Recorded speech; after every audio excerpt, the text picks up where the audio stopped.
So the nakshatra of Pushya is squarely in the sign of Cancer. And of course, we could not really imagine the qualities of Pushya in any other section of the sky. Of course, the integral sidereal Rashis and Nakshatras place Pushya in the sign of Cancer. Now, Pushya literally is related to the breasts. Literally, the symbol is the teats of a cow's udder. And this nakshatra is very much about mother's milk and the nurturing and the selfless love that flows through the breasts. And of course, this is squarely the sign of Cancer.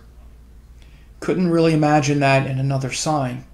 And again, this is why we always intuitively understand the connection between Rashi and Nakshatra in Vedic astrology. The Indians certainly knew what they were doing, and these are the same sections of sky.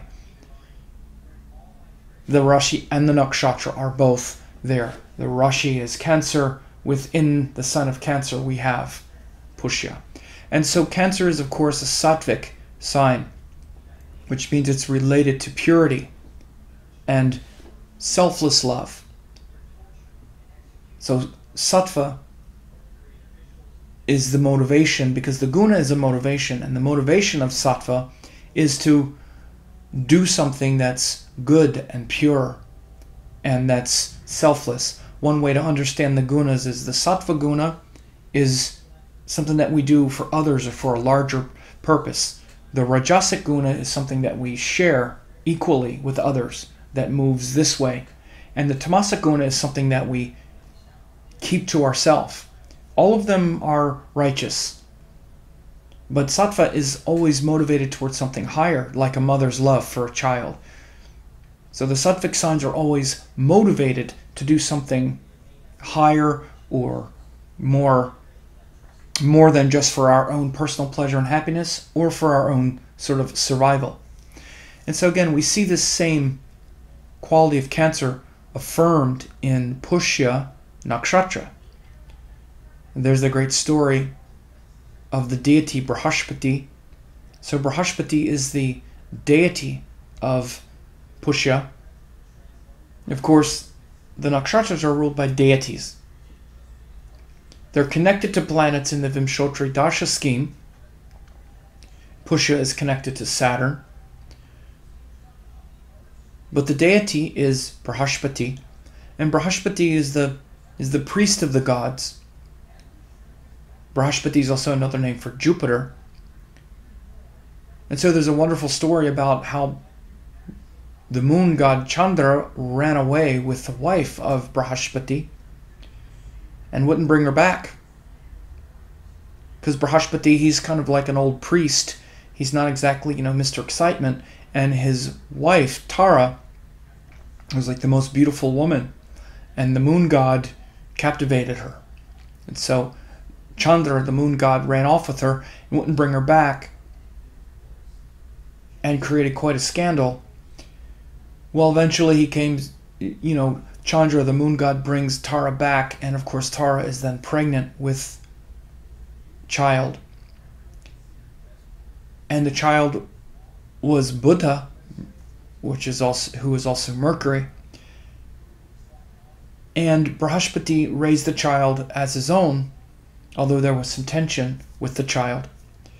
But Brihaspati raised the child as his own, which is quite different than some other sections of the sky, or some other mythologies where sometimes when it's not a native child, they don't feed them and stuff like that.